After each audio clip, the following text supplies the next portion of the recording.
Live? Are we live? I just hit record, so this will go on the YouTube part of it. Okay, and I gotta hit record on this. Okay.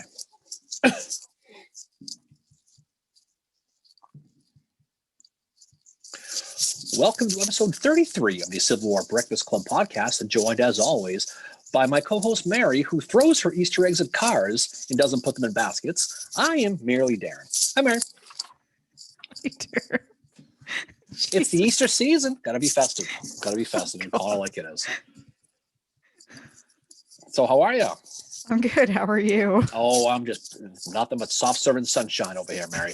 It's a great day. The sun is shining, the beers are flowing, and it's podcast night, and we are talking about Shiloh today, which is very, very cool because this is a fun one to talk about. It is, yes. And this will be part 1 of 2 that we are doing. So for the next 2 weeks, we are going to be talking about the Battle of Shiloh back in the Western Theater again, which we do seem to spend a lot of time in, but I'm okay with that. It's my comfort zone. Well, we go back and forth, but I think we've talked a lot about some of these smaller battles lately, Pea Ridge and Bentonville. And this is the first time really since Antietam, I think, we've talked about one of the big boys, which was the first big boy of the Civil War. We've talked about a whole bunch of different things. We've talked about a whole bunch of fun topics, but this is one that we like to say was the first oh shit moment in the Civil War, that this thing was going to go a lot longer than maybe the few months that people thought it was. We'll talk about some of the stories that went through with this, but it's one that really is an interesting one to talk about. We have some guys doing good things, guys do some not so good things. We have a lot of big names in this one. But it's one that I think is an important story to tell because you can't effectively tell the story of the American Civil War without those April 6th and April 7th, 1862 days of Pittsburgh Landing. You can't. No, absolutely you can't. And yeah, it is one of the definitely, like you said, the oh shit moment. They've already had first bull run by this point, but this is the one that really makes them realize that, and Grant says after this battle that he realized that shit, this is going to take a lot fucking longer than what we all thought. Like even Grant was convinced, this might only be a few months, and we'll talk about that. He wrote a letter to his wife thinking this was going to be, I'll be home soon, don't you worry about it. But what's interesting about Shiloh is not only are the people like the Grants who are really, the mainstays. We talk about things like Shiloh, you talk about Grant, Double City Johnson, but this is the first time really that the soldiers really realized what was going to be going on. Whenever I think of Shiloh, I think of a guy named Henry M. Stanley. Have you heard of him? He's a soldier. Recognize the name. Okay. Well, he was from Wales, and he came over in 1859, and he ended up joining the 6th Arkansas, and he ended up finding himself at Shiloh. And he had one of those cringe injuries where he was shot in the belt buckle, and it knocked him down, and so he ends up getting captured, and he ends up going off to Fort Douglas in Chicago, and he ends up flipping teams and joins the Union Army a year later. That's where I've heard of right? Before, and so story. And then he ends up joining the Union Navy, and he probably is the only guy to serve in the Confederate Army, Union Navy, and Union Army all in the same war. But what's interesting about him, though, was after the war, he ends up looking to find a guy named David Livingston, right? And he on the Nile River, and he finds him, and he's the one who coins that phrase. Dr. Livingston, I presume that was him. Oh, right. So, yes. Right. So this is an interesting story because he ends up being kind of a strange, circuitous Civil War route, and ends up finding David Livingston. So I always think of him when I think of Shiloh, and there's a lot of good stories like this. But I think, for Shiloh, certainly you got to talk big picture, right? So biggest battle up to that point, 23,000 total casualties, which is the highest single day casualty figure up to that point. All wars combined, American Civil War, 1812, Mexico. This was more. It was a 2-day thing. And like we said before, what it really meant was this was not going to be a quickie. This was going to be a long and prolonged thing, okay? And it was going to be one that was going to be going to wake up a lot of people at this one. So things, we talked before, things weren't going too good for the Rebs in the West as opposed to the East, right? Jefferson Davis, he takes the oath of office on February 22nd, 1862. It's a cold and rainy, shitty day in Richmond that day. Happens to be Washington's birthday, ironically. And he has that quote where he says, the tide of the moment is against us. And he's right, okay? You know, you got all this stuff going down. George Crittenden had just got pants at Mill Spring, Kentucky in January of 1862 by George, the Rock of Mill Springs Thomas. And he basically opens up Eastern Tennessee to that point. We talked before in previous podcasts. I don't know if you remember that. It's been a couple of weeks, Mary. But this Fort Donelson falls to Grant. It is a catastrophe for the Confederate Army. They lose 13,000 guys, a third of their total in the East Mississippi area. They lose instantaneously. In Fort Donelson falling, it opens that entire Tennessee River all the way to Alabama. Nashville falls, huge depot. Even John Pope has some success, Mary. Island number 10 he wins. That's right. In February of 1862. So all these things are going on in the face of what's happening in the West. And there's more stuff that's been going on that's not good news for the Confederacy. Yeah, like they're, you know, and the thing is, it's like Albert Sidney Johnston who's leading them, and he's just been struggling because, you know, he's got Henry and Donelson have fallen, and then you got Van Dorn in the shit show of Pea Ridge, you know, the Trans-Mississippi Theater. And Johnson at this point is now, you know, scrambling, thinking, I have to deliver a victory, you know, and he's getting pressure from Davis to do that. And as well, like Johnson's name has been smeared in the papers over what happened at Henry and Donelson. He's being called incompetent.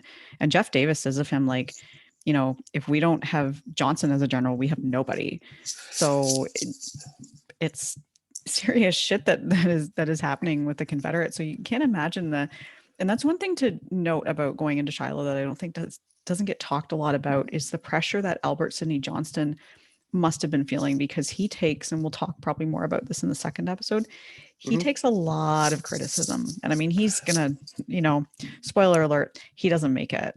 Oh, you know, I was wondering, but you know what? The West, and we talk a lot about, like in previous episodes, how what Lincoln was going through at the end of 1862, going with Fredericksburg and stuff like that. It was no picnic in the spring of 1862 for the Confederacy. The Confederacy in the West was uglier than your medicine cabinet on a Saturday morning, Mary. It was not a pretty sight. You know, like when I run out of Advil. Albert Sidney Johnston, to your point, but he's the positive for Jefferson Davis. To your point, things are going shitty, right?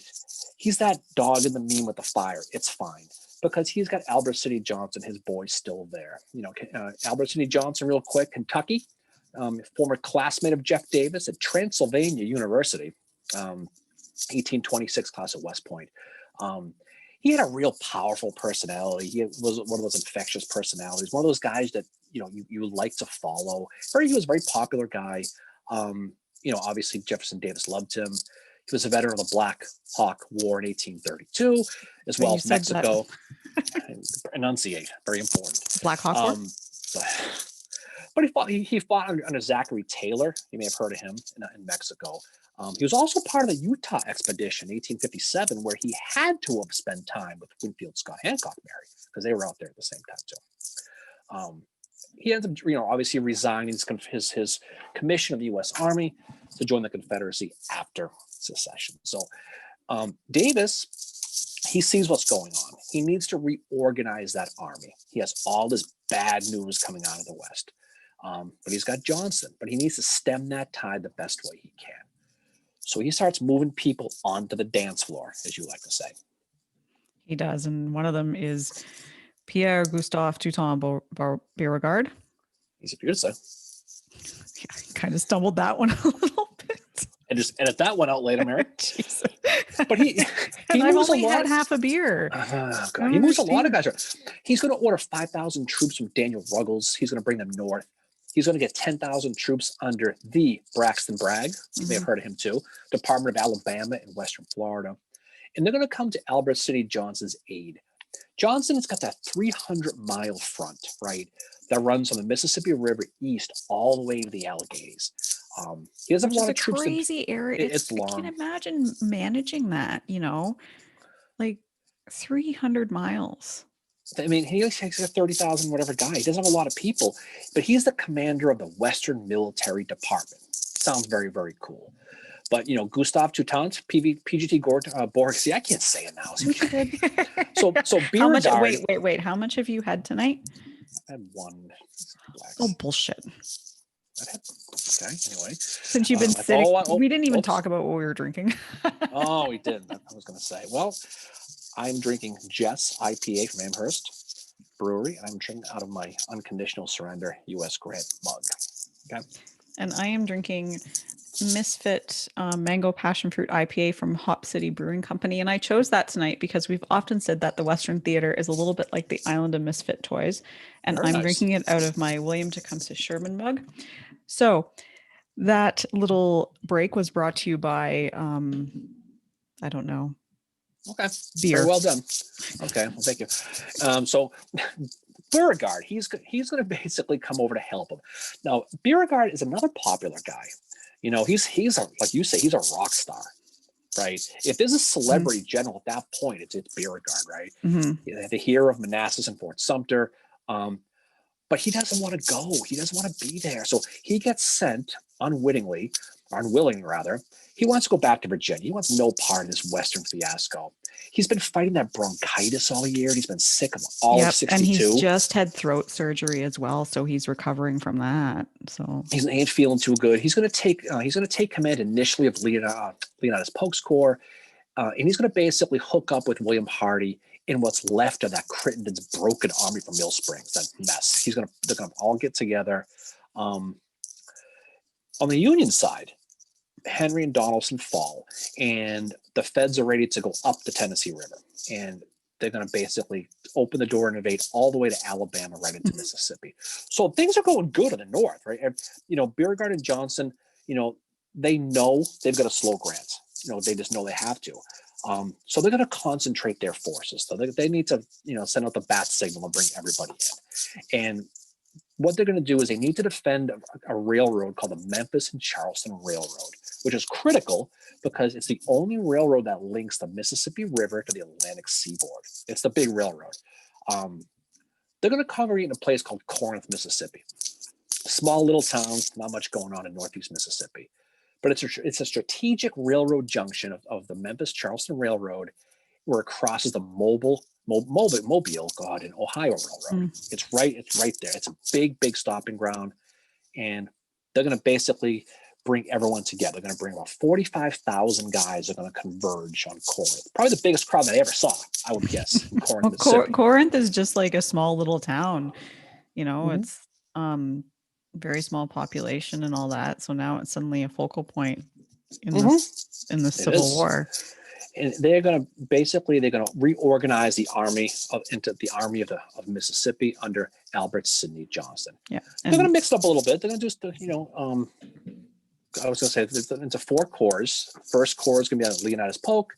Second corps, Braxton Bragg. Third corps, William Hardee.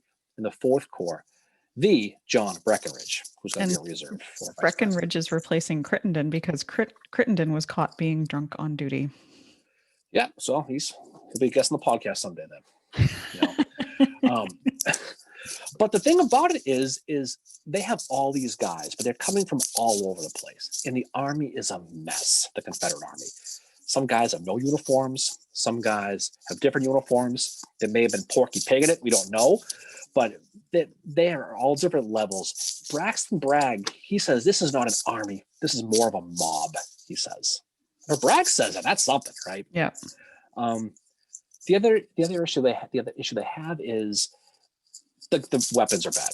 They have very bad issues. Oh yeah. So, out of the 45,000 guys, like only 10,000 have real muskets. The rest of these guys have smooth bores and flintlocks and squirrel rifles and shotguns and a bunch of stuff. Whatever you have, bring it. Come along. We'll have a good time. But the spirits of the troops are good overall because they see themselves as we're coming to save the day. And a lot of them are green troops too. A lot of these guys have never really seen battle before, so they're pretty pumped. The North, conversely, they're in a great mood. Life is great in the West anyway. Due to those recent wins we talked about, fall of Donaldson. There's a big gun salute here in Boston at Bunker Hill to celebrate the fall of Donaldson. Go imagine the beer that was drank in the city that day, Mary. But many feel at this point that the war is going to be over quick, that this is the final death throes of the Confederacy, and they feel like they got it. Yeah, they do. And so this is when they had like Johnson needs to start planning, what to do. And it's actually Beauregard that steps up and says, this is what we can do. They've realized that the Federals are amassing at Pittsburgh Landing, and it's Braxton Bragg who is the one to figure that out. So this is another thing to note about this episode is, as much of a shit show as Bragg kind of is at like Chickamauga and Chattanooga and later on in the war, he's kind of doing something competent here at this battle, and he said, hey, these guys are amassing at Pittsburgh Landing. We need to do something. So Beauregard convinces Johnson to, as you said, they're amassing all these forces. And Johnson at first is like, oh, I don't know if I want to do that, because by doing that, he's risking something, and he's risking the city or the town of Chattanooga at this point with doing that, because he's got to bring all these forces together. And, opening up Chattanooga, he's also opening up Georgia, which is, as we know, the Union is ultimately going to get there in the end.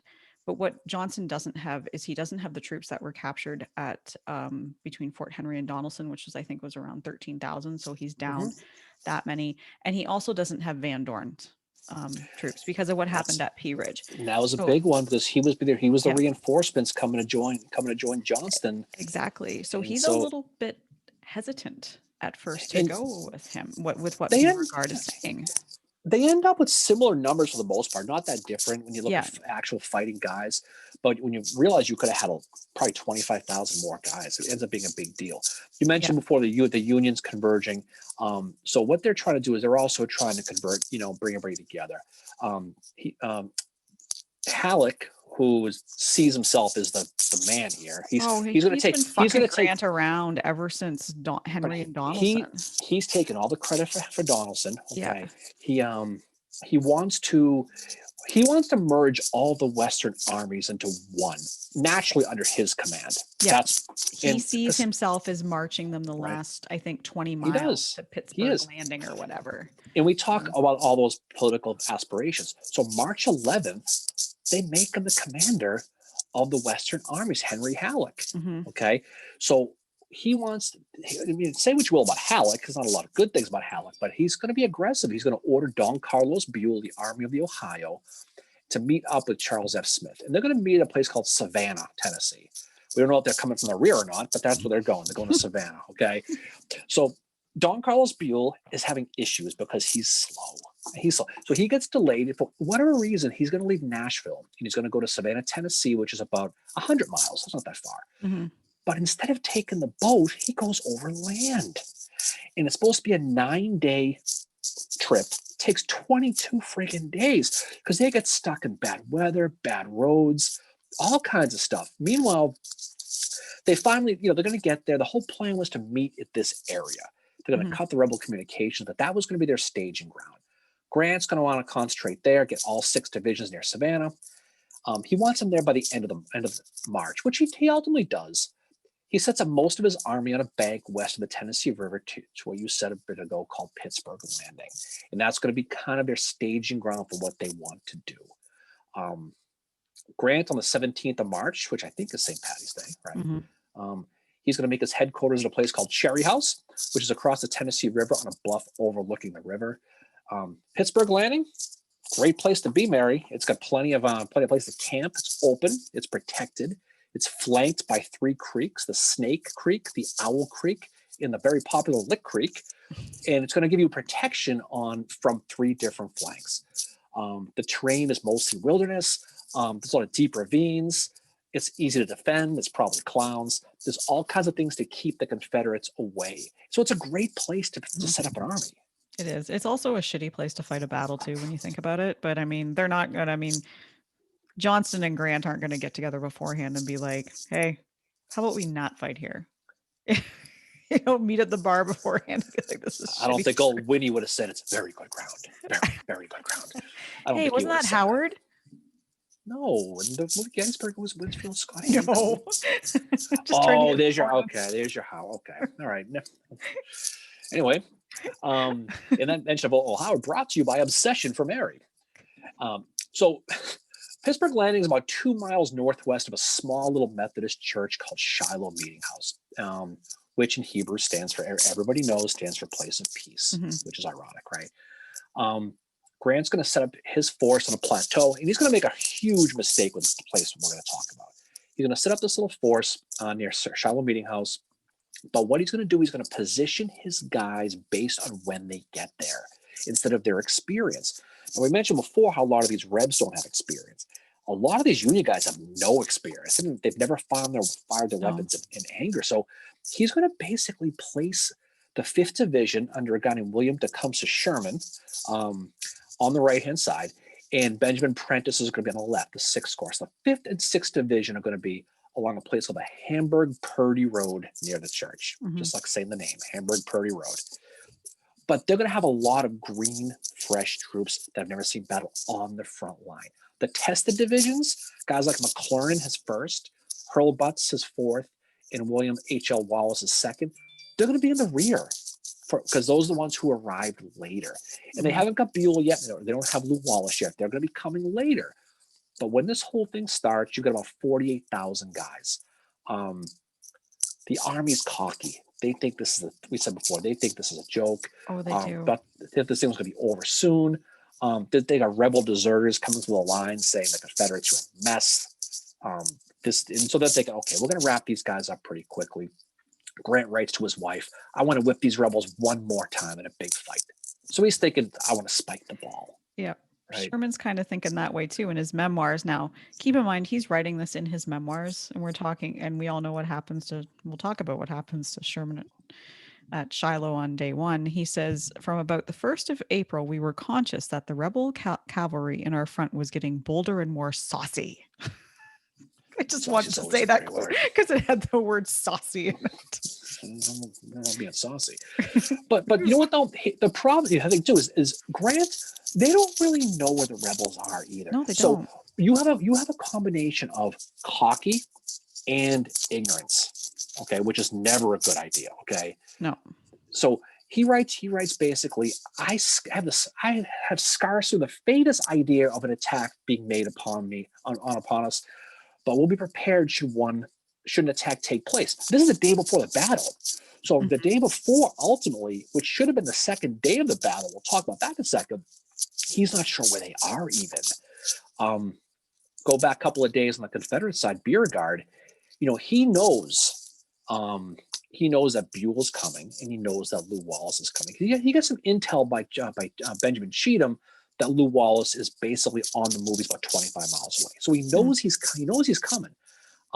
He also knows that Buell is finally across a place called the Duck River, which is not far away. So he knows they're coming. So he knows the opportunity is now to hit. So he wants to fight. He knows he wants to attack this army before Grant can consolidate it. So that battle plan you mentioned before, which was very similar, ironically, to Napoleon's Waterloo battle plan. You study your other history, Mary. He's going to basically plan this attack in waves, which is going to prove to be a disaster, first of all. Yep. Right? He's going to set up his army. He's going to poke his corps on the left-hand side with Bragg in the middle and Hardee on the right, and Breckinridge is going to be in reserve. So 3 in front, 1 in the back, right? But the plan is he wants to get around the Union left. He wants to get between them and the river to cut off their retreat. And he wants to push them back into that marshy area where all the clowns are. That's where he wants to push them back, right? And that's going to fall apart. But what he does wrong is if you're going to do that, if you're going to attack them on the left, right, that's where you put all your guys. Exactly. He doesn't do that. He puts them even across the whole front. Yeah. And that's where the plan and that's where Johnston gets criticized for not stepping in and saying, hey, I think this sounds fucked up. But then again, you have to remember the position Johnston is in right now where, he's like, I need a victory and, maybe this will work. And, they don't know exactly where the Union troops are. But like Johnson was very hesitant at first, but then apparently like I guess Beauregard was really enthusiastic about it. I can't I, imagine how Beauregard would be when he's enthusiastic, but apparently Johnson did like a complete mood swing on that. I'm sure you're familiar with those doing this must have podcast been with a me. Tuesday. Yeah, Tuesday nights, right? Tell my story. But Anyway. but um, but the other issue too is we talk about the Union guys not being there. The Confederates aren't there either, so the not all the troops are in Corinth yet. The plan is dependent on a coordinated movement of troops scattered over a 30-mile area. Now, again, a lot of these guys are green, and as Kermit once said, it's not easy being green, right? So they're going to basically try to meet at a place called Mitchie's, which is about 8 miles south of Pittsburgh Landing. Mm-hmm. It's an intersection of roads, almost like a little mini Gettysburg. All the roads lead here. They want to meet there. And these guys are going to have to march 20 miles in one day to get there. And again, these are inexperienced troops. They don't exactly walk very well as far as distance goes. There's bad roads. So it's a complete disaster. Yeah, the rains don't help either, which we've mentioned the weather. Like just the Mm-hmm. weather is going to play a huge role in this battle. It does. On the battle's supposed to start on the 4th of April. Yeah. So the rain is gonna push that back, and it's a solid rain.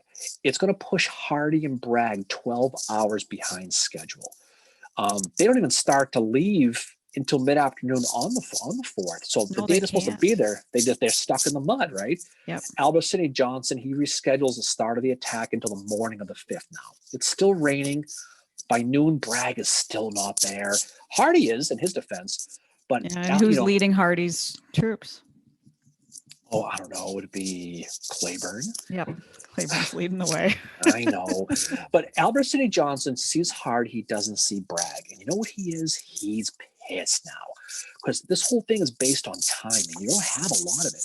He's livid at Bragg because his division is missing. So flashback or flash forward to Five Forks with what we talked about last week.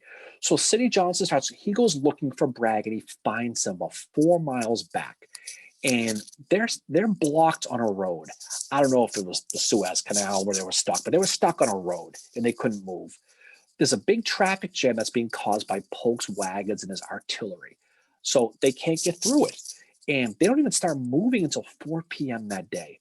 They finally get there later. They finally get moving. They make that 4-mile run to get to Mitchie. But again, Johnston has to postpone the attack again. So the night of the 5th, Hardee is going to set up. He's going to set up in front of the federal line about a mile. He tells his troops to, for the love of God, shut up and be quiet. The whole thing is based on secrecy. Please be quiet. But of course, they're young. They're cheering. They're yelling. Yeah. They're firing their guns to make sure they're dry from the rain. And so you could only imagine, dude, shut up, Yeah. And then there's a story where Beauregard rides by his horse, and they're all going, woo, and they're like, whatever. So Albert Sidney Johnston at this point says, well, let's have a council of war. Okay, I don't know if Bragg was there or not, Mary. He was, but if everybody was there at the same time, you'll call me out later on that. But so he has a council of war and says, fellas, what do you think? Beauregard, who's been spearheading this, he says, you know what? Fuck this. Yeah, fuck that. It can't happen. We lost the element of surprise. The guys are tired. It's friggin' raining. Let's go back to Corinth and let's just resettle and just figure this thing out. And Bragg naturally agrees with him. Johnston ain't having it. He decides, we're going to attack in the morning at dawn. We're going to do it anyway. He has that quote. He says, tomorrow we'll water our horses in the Tennessee River. Yeah. And he also makes this. Oh, sorry. Go ahead. He was a confident fellow. Oh, very. And he does make a speech to the troops the night before the battle as well, where he says, I have put you in motion to offer battle to the invaders of your country. You can but march to a decisive victory over the Aguarian mercenaries sent to subjugate and despoil you of your liberties, property, and honor. And at one point, when I was reading his speech, I had to think of Van Dorn's speech that he gave before Pea Ridge. And this one is kind of the exact opposite of that. It's actually, in a way, kind of like, it's very eloquent. But he also mentions that they're fighting for mothers, wives, and sisters. And ends it by saying, "The eyes and hopes of 8 million people rest upon you. You are expected to show yourselves worthy of your face and lineage, worthy of the women of the South, whose noble devotion in this war has never been exceeded at any time." So it kind of reminded me of Van Dorn's speech, except it's a little bit more eloquent than what Van Dorn's was, where the troops would have been all like, "What the fuck is he talking about?" So Johnson's giving this speech because at this point, Johnson, I think, feels he's committed. He can't turn back. And Beauregard has been the one to kind of spearhead him. So the two have switched places. Beauregard was the enthusiastic one before, and now Johnston is the one that you know, knows what's like. He's like, no, no, we still have to do this. Um, but they had lost the element of surprise as of Mhm. April 4th, because that night when Claiborne's men set up to camp, they actually end up the first Alabama cavalry comes back through the woods and they're followed by Union troops. And Claiborne's men just deliver like a full volley on them. So at that point, those troops have went back, Mhm. and like they're going to tell what's happening. They're going So to say these guys are getting close. right, and so the dawn comes, April 6th, the day of the battle, first day of the battle, and so a guy named Colonel Everett Peabody from Springfield, Mass. So he's probably a Sox fan. Went to Harvard University. He's the head of the First Brigade and Prentice's division, and he's going to organize that patrol. We talked right of the three companies, the 21st Yep. Missouri, and a couple from the 12th Michigan under James Powell. So it's funny because there's been many times where people are told to do something and they don't do it. And this is another case of that, right? Yep. So when he goes to Prentice and says, this guy would think there's something up, I'm gonna go, and he says no. He's like, you know what? Nah, we're going. So he's gonna, they're gonna head out that morning, late that night, stake out the enemy at a place called Shea Field, and when they get there, if they get fired upon, they realize they're in for it. They don't have enough guys. So Powell has his 250 men into that skirmish line.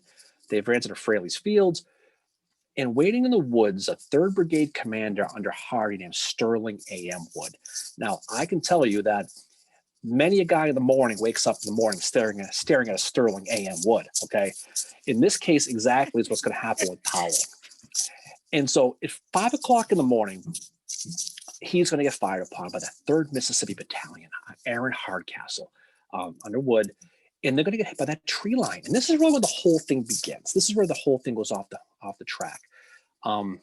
Peabody's at his headquarters, and he hears that musket fire, and from a distance, and he's like, "What?" So he gets a message from Powell saying, "Hey, our patrol's getting pushed back. I'm going to need some help." So Prentice goes to Peabody's headquarters and says, and he's pissed. And he says, "Listen, I told you not to bring on a general engagement. We're still working under Halleck's orders not to bring one on, right? That was the original plan going back to Donaldson, remember? Mm-hmm. And they're still doing that." So he's upset. Grant's sitting at his headquarters over at that Cherry House, and he's having his breakfast, and he hears the shots. And what does he say? Says the ball is in motion. The We got to ball get is the in fuck out. motion, right? Got to get the fuck So out. we got to get rolling. So by 7 o'clock in the morning, Peabody's troops are moving forward. They're setting up on a ridge near Shiloh Creek, and he can hear still that distant musket fire. And they're not sure who they're facing, but they know they can tell there's something behind it. Yeah. William Hardy's 3rd Corps is moving north in the darkness. 9,000 guys moving through the dark. Madison Miller, who is in charge of the 2nd Brigade on Apprentice, he's going to set up on Peabody's left, and while a battery under Andrew Hickenlooper on the 5th Ohio unlimbers, and they're going to be also guys from the 1st Minnesota Artillery as well. So they're trying to set up. They're going to try to set up and defend whatever's coming because they still really can't see it. So by 7:30, Peabody's troops see the enemy emerge from the woods ahead. Sterling A.M. Wood and Robert Shaw's 1st Brigade, they're coming. That first volley fire staggers the Rebs back a little bit. Some Rebs take off, and most of them come forward. But you can see what's happening. There's just not a lot of guys, and the Rebs are all moving forward. Yep. Right? And there's one person that doesn't believe that they're there, and he had been told that they were there the night before. and that's William Tecumseh Sherman.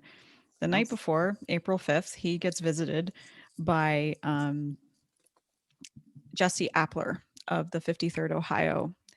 Goes to inform Sherman there's an attack imminent. So I'm guessing he's staked out where it's probably where Claiborne's men are camped because they're Mhm. right across from there.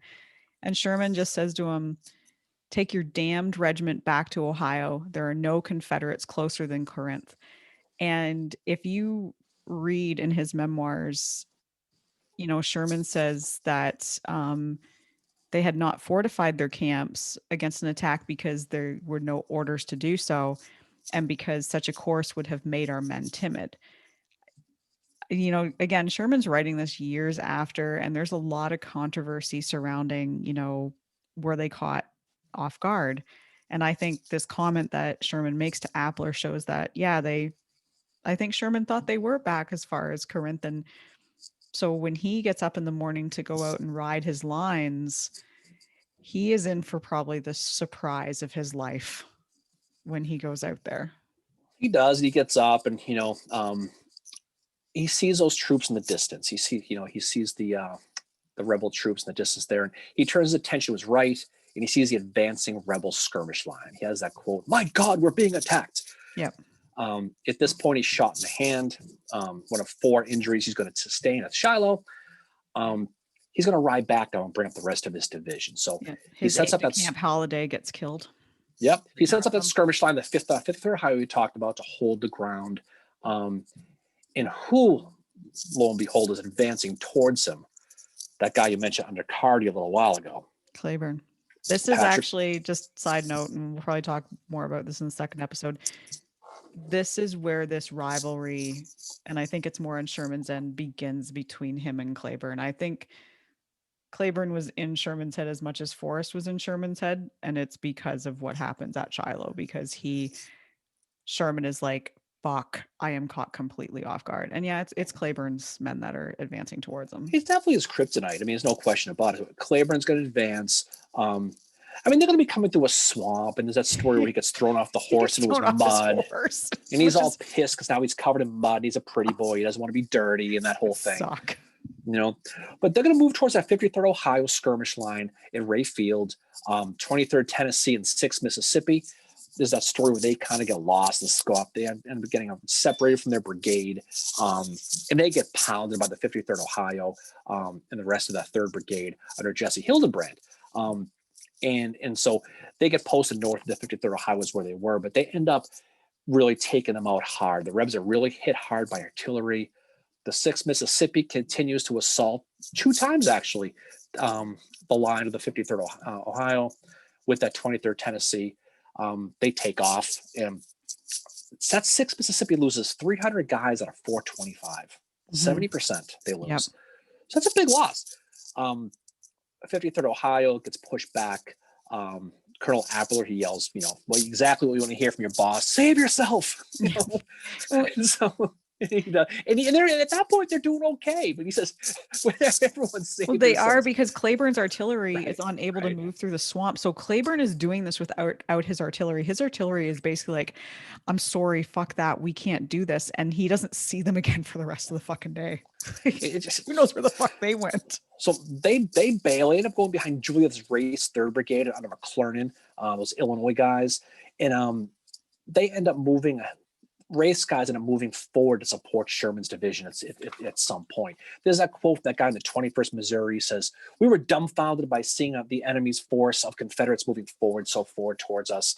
So they were surprised. There was no question they were surprised. Appler, eventually retreats again, goes back to Pittsburgh Landing, as does the rest of Hildebrand's brigade. They begin to fall apart by about 9:30 in the morning or so. That gray wave continuing to push through. Mhm. And Sherman ends up being left pretty much undefended, right? Except for a couple of guns. The 2 guns from Illinois, Captain Barrett and Captain Waterhouse. They're going to hold the line. So it's almost like a peach orchard situation at Gettysburg, where the artillery is saving the day. It is. And at one point, Claiborne shouts to his men, "Boys, don't be discouraged. Fix bayonets and give them steel." And this is where, this is Claiborne's first experience in a big battle. He's just been made brigadier general on March the 4th. 1862. This is his first time leading troops into a big battle, and I think he's doing pretty well. Mhm. But Sherman is also doing, considering he's caught. I do believe he was caught off guard. He does kind of, he is becoming the commander on this field until Grant arrives, and that's a couple hours into the battle that Grant takes to arrive, and and O'Connell in his book Fierce Patriot, that this says that this is where Sherman redeems himself from the crazy incident, where he had to kind of take a leave from the army and all that, where he's coming back stronger than ever. And his division is going to bear the brunt of this attack from Cleburne and his men. And they are going to slowly lose ground throughout the day to the point where they're not sleeping in their camps that Mhm. night. Because again, they're making breakfast when they get attacked, right? So they've got to leave everything as is. Um, but McClernand's division ends up coming into this as well. And, you know, that does help when that It comes in. does. Sherman. I mean, you can see he just wasn't ready. As Colonel Ralph Buckland left that Fourth Brigade of Ohioans, they're going to be on the left of Cleburne's brigade versus them. And they get driven back, and they're all disorganized. And this is the point where the whole thing turns into a big mess on both sides. By 9 o'clock in the morning, you've got Patton Anderson's Second Brigade under Ruggles and Bragg. So here comes Bragg now. He's going to move up to Sherman's left, and they're going to attack that Waterhouse battery, those guns we were talking about. Um, Waterhouse ends up leaving, loses a couple of guns. And then Bushrod Johnson enters the dance floor, Mary, his first brigade, and Robert Russell's first brigade under Polk as well. So what's going on too is you're seeing the armies attacking, and you're also seeing a lot of these soldiers entering this area of Shiloh Church. Now, the rebel command and control at this point is falling apart quick. They're having great success moving forward, but the guys are all over the place. So the troops are intermingling now. Yep. So you're this regiment's with the wrong brigade, this brigade's with the wrong division. They're all going all over the place. It's like herding cats at this point, and no one knows who the hell's supposed to be going where. So Albert Sidney Johnson, this is when you kind of see him kind of sort of taking control. Yeah.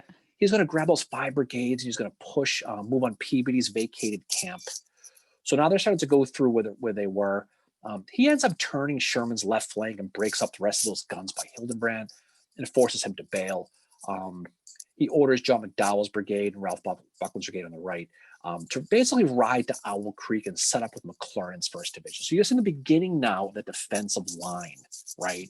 That's going to be coming later. McClernand, and to your point, you set him up nicely. That segue you did right there.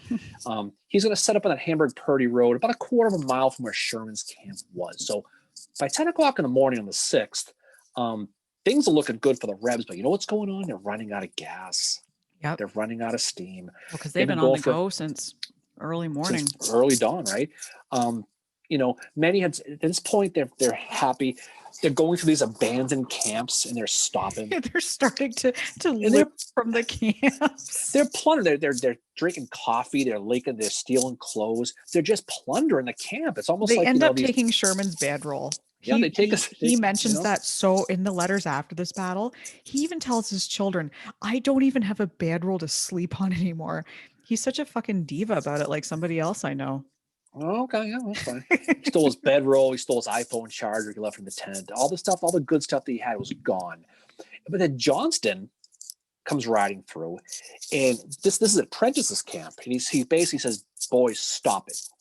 And he starts yelling at people, stop doing that. But he sees the people getting yelled at by Albert St. Johnson. They look scared shitless. Really? So he decides he grabs a mug and says, "Well, this is my spoil." And they all start cheering.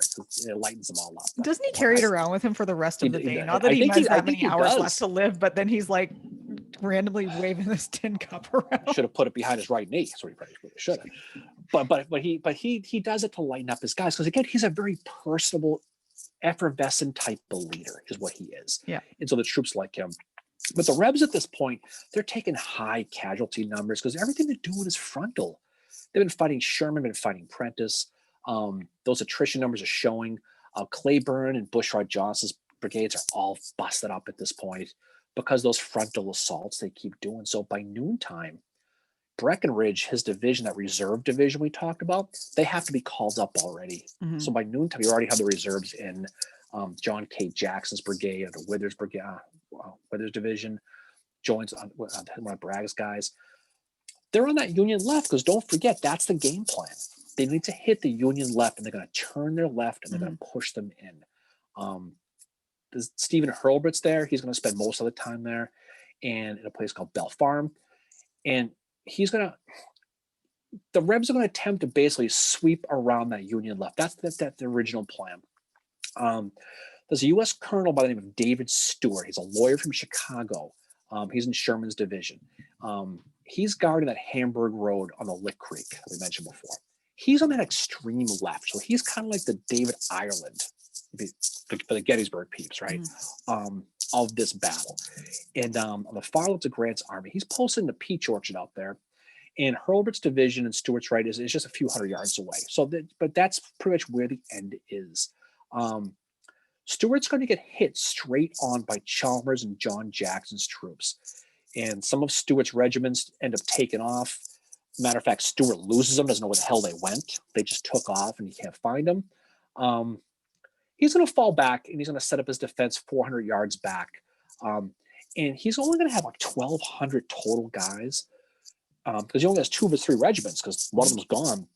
He's going to hold off Chalmers for 2 hours, just with which is very impressive as hell for him, because what it does, it slows Chalmers' move north before he ultimately falls back. So he's like that speed bump that gives the Union a little bit more time to set up the defensive line. So he's so that's where he is. And so it's chaos. It's out of control.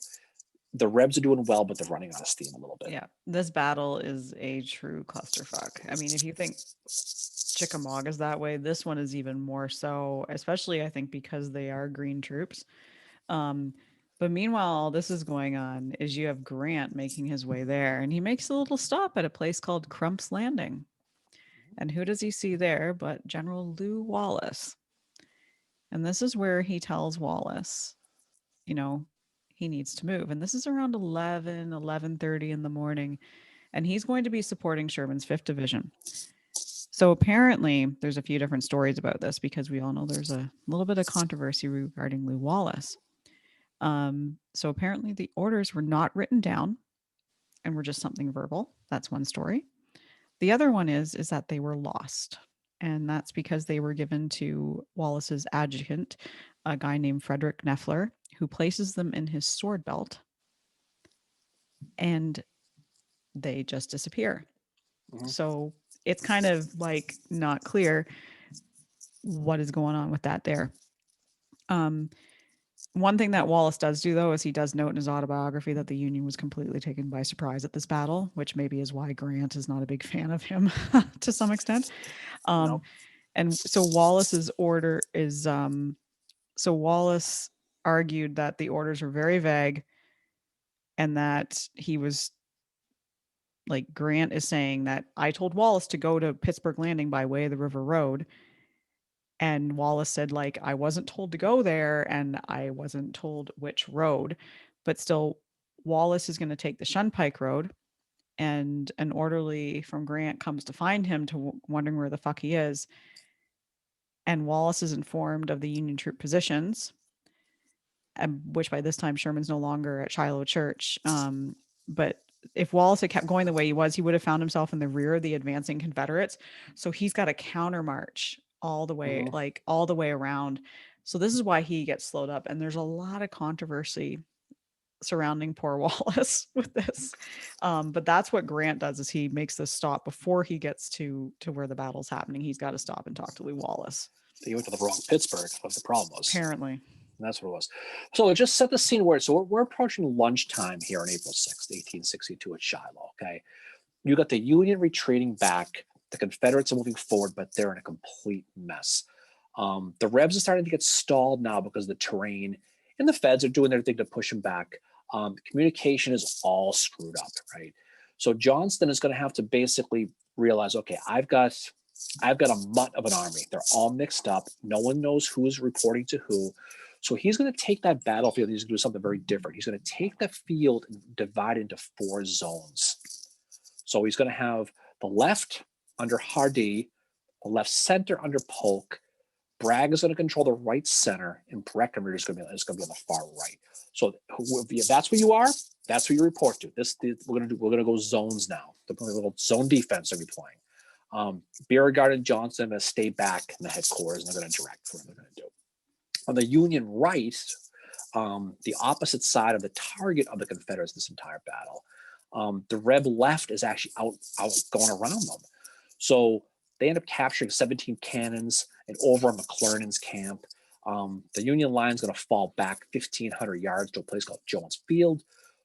Sherman and McClernand are going to basically, at this point, need to reform their army too. Not quite to the extent that Johnson did with the zones, but they realize we need to get this under control. So they're going to get reinforcements from John McDowell's brigade in Sherman's army, and they're going to do a counterattack.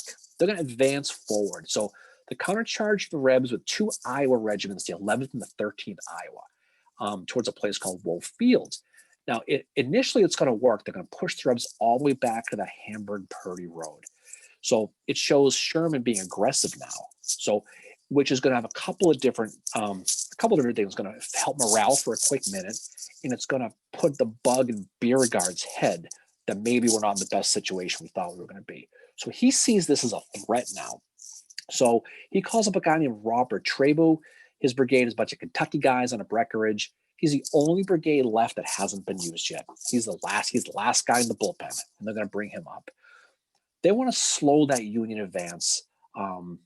He's also working with Hardee and Polk to reorganize those rebel forces on the rebel left on the other side. And the fight really goes back and forth for a couple hours. It just goes back and forth, almost like the Wheatfield in Gettysburg. Think about that. We're going pushing back and forth. By 2:30, the Rebs basically get pushed back again to Jones Fields. And the Feds are gonna try to stabilize in that area. William H.L. Wallace, the 2nd Division commander, he's going to send 2 brigades forward to help Prentiss. Remember before how Prentiss needed help earlier in the day? Well, they finally made it, so we all knows who they were. By James Tuttle and Thomas Sweeney, they're going to go west to a place called Duncan's Farm on the East Corinth Road. Now, this is the beginning of that stage on the Union right, which is going to take so much that rebel time for the rest of the afternoon. So Wallace sets up a defense line to block the rebel advance up Eastern Corinth Road. Now he's going to have him facing west. Sweeney's going to be on the right. Tuttle's going to be on the left. He's got about 4,000 guys for the most part. This also has a very similar name to something from Antietam, does it not? Well, we do. Yeah, we'll talk about that in a second. Yep. So he also has some remnants of Prentiss's guys. So they're facing Duncan's Field. They end up with about 5,000, 6,000 guys and about 25 guns. Now, Grant's going to tell Wallace, for the love of God, you need to hold this ground at all costs. You got to hold this because they can't get through here, right? So they're going to do that. They're going to line up on a place called the Old Wagon Road, which is second that we talked about, which will later be called the Sunken Road. Now, here's the irony, Mary, about this, is you know what's not sunken? The road. No one knows why it's called the Sunken Road, because it's not sunken. It's just the road. Just by the by. It's still probably not in great condition from all the rain, though. Probably not. Not enough people, but face down. I think that's the problem with that road. I think that's the issue right there. But I think, but that's one of those things they talk about. Somebody must have called it partially sunken at some point and it's stuck. But it's not sunken. There you go. Herbert Hurlbut is going to extend his line to their right, and he's going to face the south. So you've got one army facing west, and you have another one facing south in that peach orchard. So you've got a pretty strong position right there. Benjamin Cheatham is going to lead his 2nd Division with that Stevens 2nd Brigade. They're going to advance on that Union line from the southeast. They're going to try to hit that line straight on again. They're told to advance into the woods near that federal line before the Feds push them back. Now, one thing we got to talk about, Mary, is the terrain here. Mm-hmm. They say it's a thicket, okay? And I think that probably doesn't do it justice, because the soldiers will talk after this battle that a lot of them never saw who they were firing at, and they were close. All they saw was the flashes of the guns, but the terrain was so thick going through this, it was a complete and utter mess. Yeah. Cheatham's going to fall back. He's going to try to move to the right. and he's going to try to go with Breckinridge's corps to try to fight Hornbutt. So he's like, this is stupid. I'm going to go to the peach orchard. Sounds more fun. Plus, they got peaches. We're going to do that. The rebel armies to this point, again, they're all mixed up. Claiborne, he's there. Alexander Stewart is there. Thomas Hindman is there. So around noontime, they're going to try this another second assault on this federal center. Hindman, his 2,000 guys, they have three of these little armies are going to go forward with Claiborne, Stewart, and Hindman. They're about to start. And then Hindman's men say, hey, we have no ammo. What? So they have to drop out. So now you only have 2 out of the 3. So Claiborne and Stewart get pushed back pretty easily after they fall back by Robert Shavers running that. Mm-hmm. But luckily, Mary, you know who arrives to save the day? Braxton Bragg. Yep, he does. So he's going to save the day. Now, he's got a pretty good amount of guys. Mm-hmm. He actually has a numerical advantage, but he's going to screw up because for whatever reason, he keeps attacking this thicket piecemeal. Just one after the other instead of all at one time. And we know from other battles that piecemeal is not the way to do it. It's not. He orders a guy named Randall Gibbons, his 1st Brigade under Ruggles' division under Bragg, to attack. They move through that heavy thicket into Easton and Duncan's Field, and the bullets are whizzing, and they say it sounded like a swarm of hornets, and later it will be called the Hornet's Nest. So there you go. That's nice. How it gets the name, right? So the feds are told, don't fire until they get within 20 yards because you can't see them. You're just shooting at trees. So they come out of the woods and they're going to get hit and then open fire. And like I said, many never even saw the guys who were shooting at or guys getting shot back. Gibbons, he's begging Bragg. We need more guys. What we need is artillery. We can't do this. You need to give us some artillery support. Bragg naturally refuses. He says no, and he orders yet another piecemeal attack. Of course he does. Now, Henry Allen, he's in charge of the 4th Louisiana. He goes to Bragg. This is kind of ballsy there. He goes to Bragg and says, what the hell? This isn't working. Bragg snaps, yells, Colonel Allen, I want no faltering now. That's what he says to him. So Allen's like, okay. So Bragg's a bit mood swinging, isn't he? So Allen gets shot in the face through one cheek and out the other. Oh, yeah, he's trying to talk. And he's trying to talk with his bleeding. Can you imagine how that goes? And he yells, just picture this, blood pouring out. He's got a hole in his cheek. He yells to his guys in the 4th Louisiana, here, boys, is a good place as any on this battlefield to meet death. Yeah, exactly what you want to hear from your boss, by the way. So Bragg ends up trying about 4 different piecemeal assaults on this Hornet's Nest using Gibbons' banged up guys. Gibbons' guys get pounded, and they go forth, they go back, they go forth, they get pounded, and they get knocked back. Gibbons finally, by about 2:30, says, the hell with this, and he falls back. And the best part about it, you get shot in the face, right? You order your guys in 4 different assaults back and forth, right? Gibbons falls back and says, nope. Bragg says after the battle, Gibbon was an arrant coward. That's what he says to him. Oh, my God. So just let that sink in for a second, okay? Robert Shavers' brigade, the ones who lost the ammo, now they get ammo. They went to the ammo store and got themselves some ammo. They're the next to go into this thicket. It's like a meat grinder. So they go in next, and they're going to attack that Hornet's Nest. They get within 20 feet of the federal line, and they get blasted back too. And nope. Next in line is Patton Anderson. He's back. They're going to attack the Hornet's Nest. Same thing's going to happen. They're going to go forward. They're going to get repulsed. And it's going to keep going back and forth and back and forth. Now, the feds are going to take heavy casualties too. The 9th Illinois is going to take like 350 casualties. They're going to get smoked. W.H.L. Wallace, this is where he receives his mortal wound that he dies a few days after the battle ends. He's going to take one here. And then there's so many stories about this. There's a guy, Colonel James Tuttle, his 1st Brigade. He has a quote. He says the ground was literally covered with the enemy's dead. In several places, could see dead men and horses piled up with dismounted cannon. So just visualize what that must have been like. It was just a complete and utter mess. Hurlbut on that right side, now it's about 1 o'clock. They're starting to get hit too. Now this is kind of weird. So Albert Sidney Johnson, for whatever reason, is obsessed with this peach orchard at this point. He has to have it. Well, there's So troops that he sees not going into it, and he's right. with a guy called Isham Harris as well. Who Isham Harris is? Was he the former governor of Tennessee? Oh my I think God. he might have been. I'm not sure what. Yeah. Either he was. Yeah, he must have been the former. Yeah.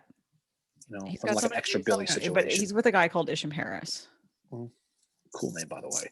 But Johnson wants to attack that Peach Orchard line, which is just southeast of the Hornets' Nest. He's going to use 2 brigades on a Breckenridge by John Bowen and Winfield Stanham, and they're ordered to cross that Hamburg Purdy Road and attack Herbert. So by 2:00, they're on. Now Johnston is going to get himself in a little trouble here, Mary. Okay, we talked before about Wallace, but Johnson. So he's leading his troops. He puts himself in harm's way during the attack on the Peach Orchard. He's going to take a ball behind his right knee, and he doesn't know he was hit. His jacket's been hit a couple of times, so he must have been right up front. Oh, he's right out. He's got clearly he's got an adrenaline rush going on, and he's out in the thick of it leading his troops because you have to remember the background to this to remember with Albert Sidney Johnston is he's got the defeats of Henry and Donaldson as well as Pea Ridge. He's had the pressure of Jeff Davis on him, and he's had shitty reviews in the media as well. Right. He needs to have a victory. And he's willing to do it at whatever risk. And that's why he is putting himself out there. And I think that is one thing to definitely take into consideration when you're looking at him with this battle, is that he is under a lot of pressure right now. We've talked about guys like George Lamb Willard, the Harper's Ferry Cowards. We've talked about Richard Garnett last week. It's almost like that moment is you see as your moment to redeem everything. Yeah, that's what Johnson's trying to do. This is redemption for him. This is what he's trying to do. And so he's gonna take a ball behind his right knee. He doesn't even know he's been hit, but what it does, it cuts his artery. And he's bleeding to death. He's got one of those big high boots on, and so it kind of masks the injury a little bit. But all of a sudden, he starts to wobble in the saddle, right? Yeah, and these guys are like, "Dude, are you okay?" And so they take him back and they lay him down. By now, he's unconscious and he's never going to wake up. They put him down. They frantically rip open his shirt to see where he's hurt, and they can't find the injury wound at all. And then finally, he's going to die about 2:30. On an injury that probably could have been saved by a tourniquet, probably. Yep. And what had happened to him is in 1837, he had been shot during a duel and he had suffered nerve damage. So he wasn't able to, when the bullet went in, he was not able to feel it at all because of that. And it's debated as to how long it took him to bleed out, but he just basically lost consciousness. And he is going to be the highest ranking officer killed in the Civil War, I believe, on either side. I think you're right. And I think but I think there was a rumor, a story that the medic who came to find him didn't have a tourniquet because he gave it to a Union guy. And there's all kinds of, there's a story that there was a tourniquet found in his pocket. There's a story that he sent his surgeon back to care for Union troops that had been shot. And obviously they were being, they were wounded. So they're being cared for by the Confederates now. But so upon his death, General Beauregard is going to assume command. But the one thing that Beauregard does is exactly what happens at Pea Ridge, is he says, don't tell anybody he's dead because we can't ruin morale. And you see this happen at Pea Ridge. There's a breakdown in command because of this happening at Pea Ridge. But Johnston is out at the front. Beauregard is in the back.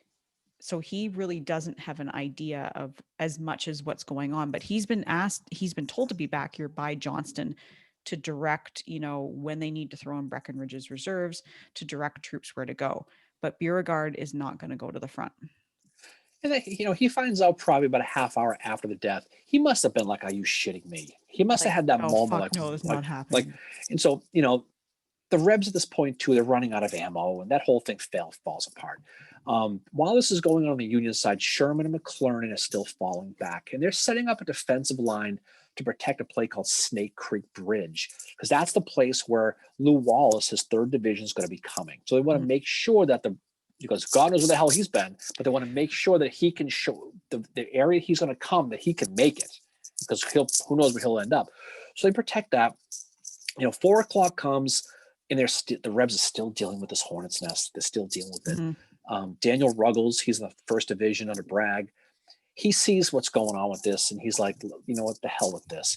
So he begins to gather as many artillery cannon as he can, and he's going to basically find 11 batteries, and he's going to set them up facing that hornet's nest. It says 62 guns, but I think it was really 53.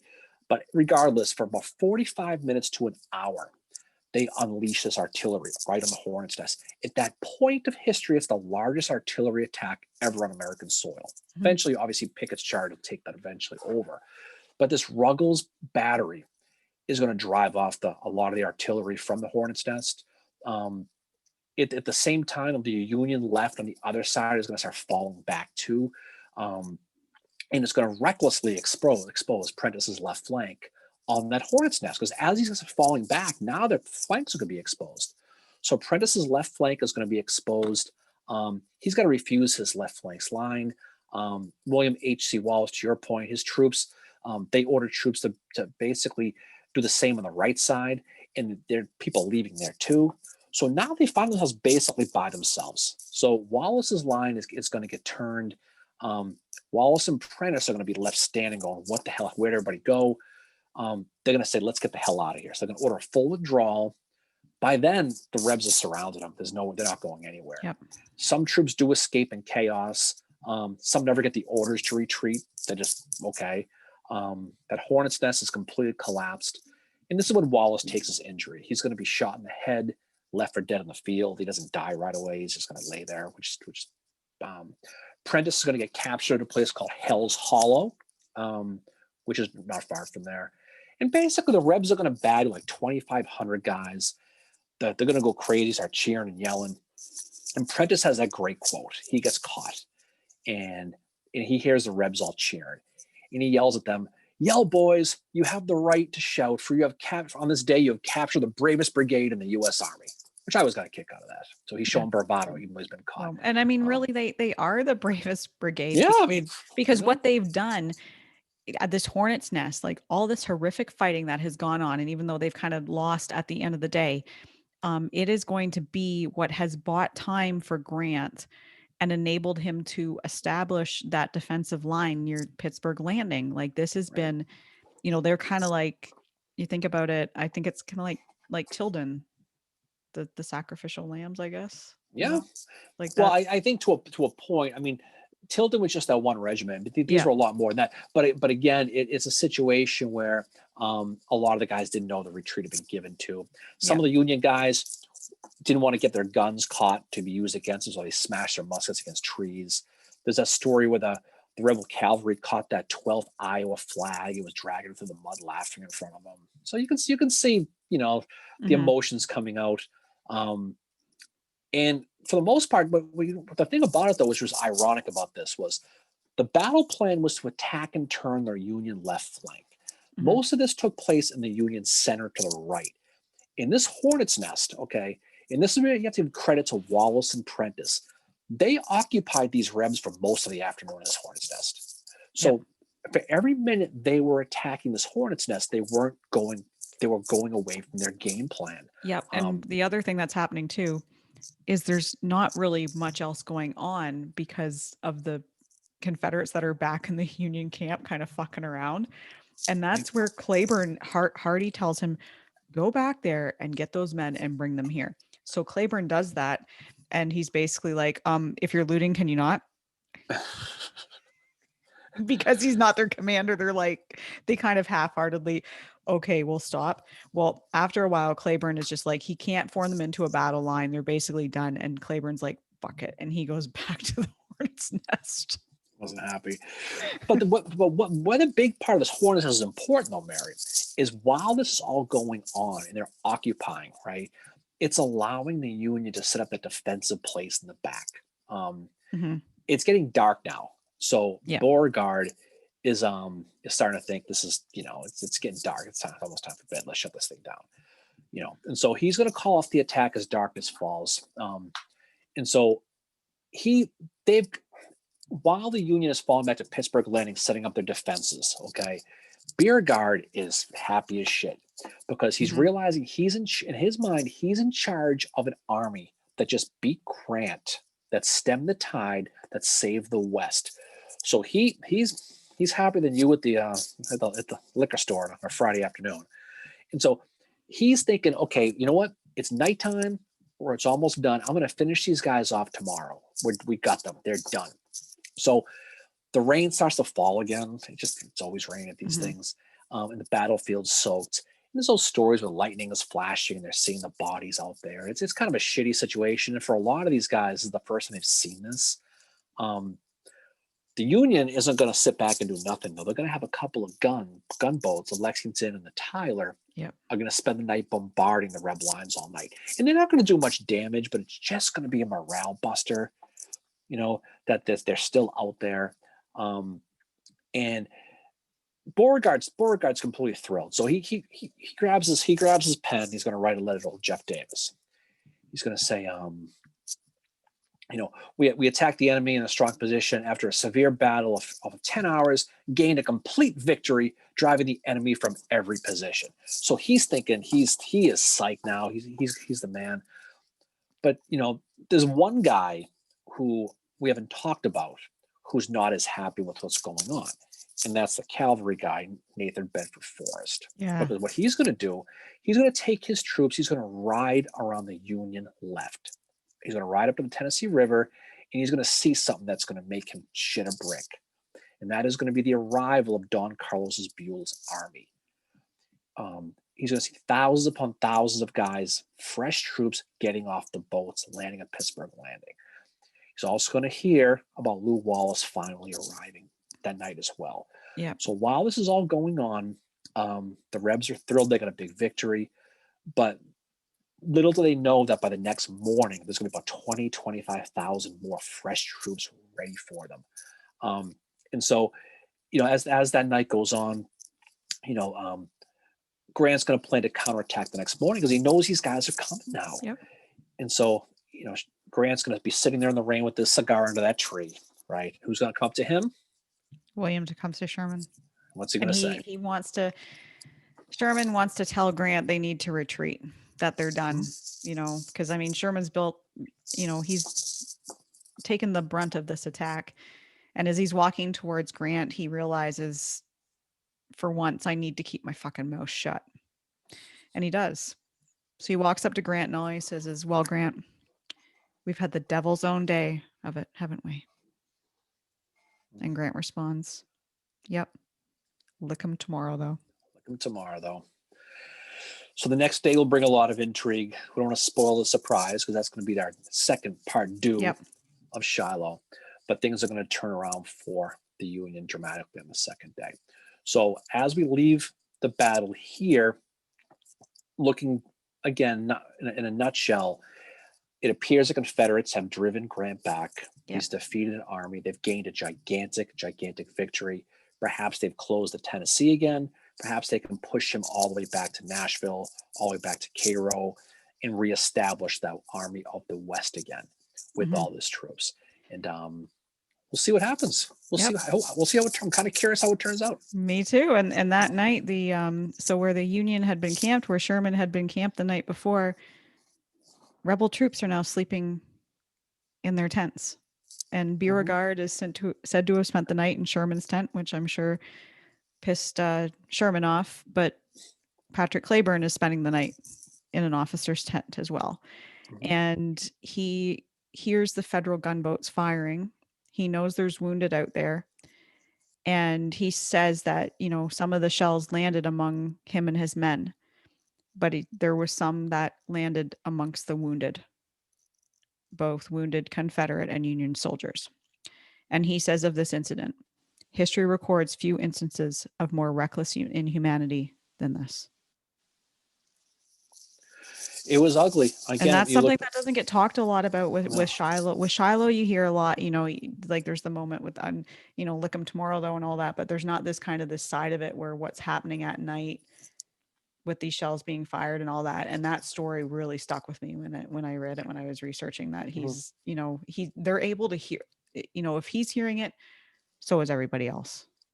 you know. And you can just picture sitting there in the rain with lightning crashing, seeing the, illuminating the battlefield with dead bodies everywhere, where you could literally walk and touch the bodies, not touching the grass.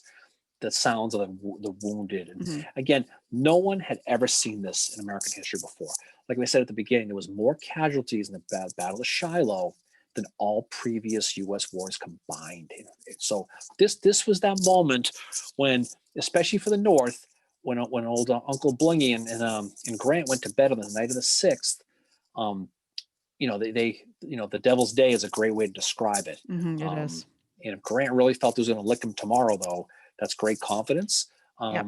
But again, he had those troops arriving, and that's the big thing too. But that's Grant's determination too. I think he was so determined because of what he'd been through with Halleck and all that, that he's got this, there's something similar going on with him that there is with Albert Sidney Johnson. This, like, Johnson feels he needs to prove something because of how he's being played in the media and all this other stuff. And it cost Johnson his life.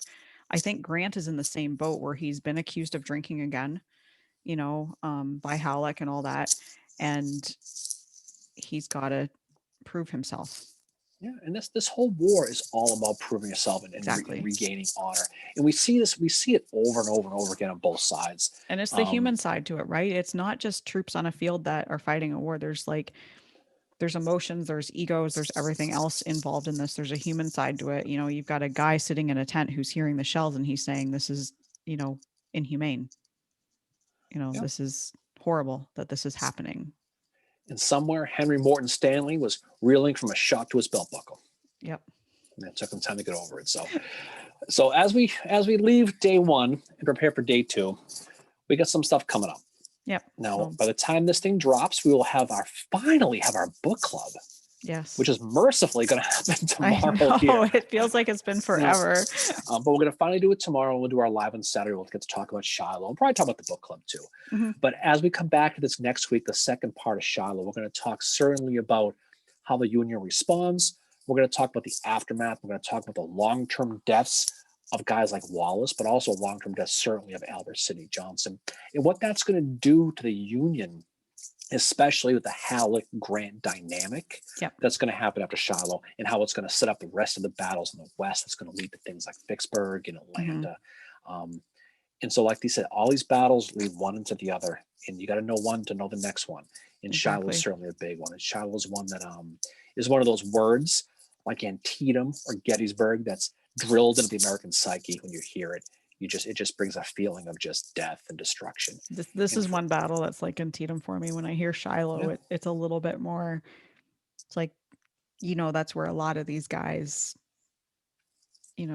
saw the elephant for the first time, where Grant realized that shit, this isn't going to be over as quick as we thought.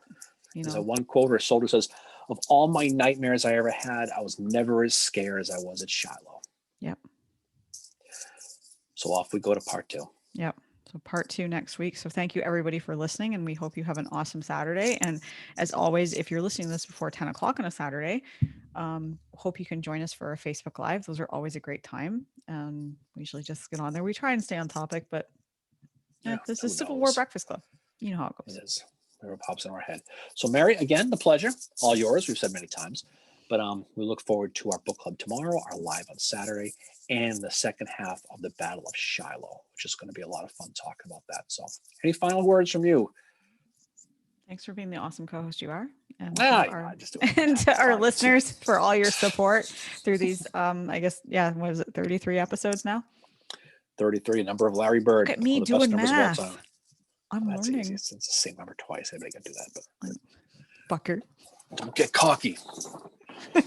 Han Solo said once. But anyway, have a great night. We look forward to talking to you soon. Everyone, thanks for listening. We appreciate it. And we look forward to seeing you, as they say, on the other side. See you guys later. Peace out. Bye.